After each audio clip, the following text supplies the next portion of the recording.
Ce pays est profondément raciste. Et face au mouvement des Black Panthers, le gouvernement a paniqué. Ils ont monté une cellule de crise, persuadés que les Panthers étaient nuisibles à la société. Ils sont donc allés les arrêter chez eux, en particulier ceux qu'ils considéraient comme les plus dangereux. Quand ma mère était enceinte de 9 mois, non, 7, ils ont fait croire à un incendie. Il était 5 heures du matin, ma mère a ouvert et ils sont entrés en pointant une arme sur son ventre et sur sa tête. Ils lui ont dit de ne pas bouger et ils l'ont arrêté. Harlem. Dans les années 60, ce quartier de New York est l'emblématique ghetto noir de l'Amérique, l'épicentre de la culture black. S'y côtoient musiciens de jazz, écrivains, dealers, révolutionnaires. C'est le fief de Malcolm X. C'est dans ce climat électrique que naît Tupac Shakur, le 16 juin 1971.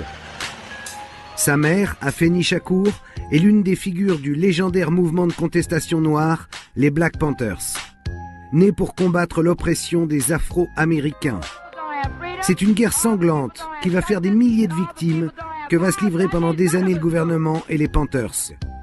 Elle a à peine 20 ans, elle est enceinte de Tupac et Afeni Shakur n'a pas d'avocat.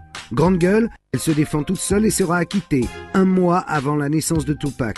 Un prénom qu'elle lui donne en hommage au révolutionnaire indien du Pérou, Tupac Amaru. Son mari est en cavale, recherché par le FBI et très vite, la jeune maman se retrouve toute seule avec 3 enfants en bas âge.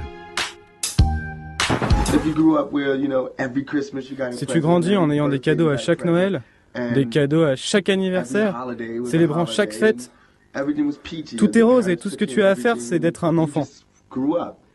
Mais cela ne te prépare pas à la vie. Ma mère a eu une enfance de merde, mon père aussi. Moi, j'ai eu une enfance de merde. Mais j'ai adoré mon enfance. Même si c'était pourri, je l'ai adoré. Cela m'a tellement appris.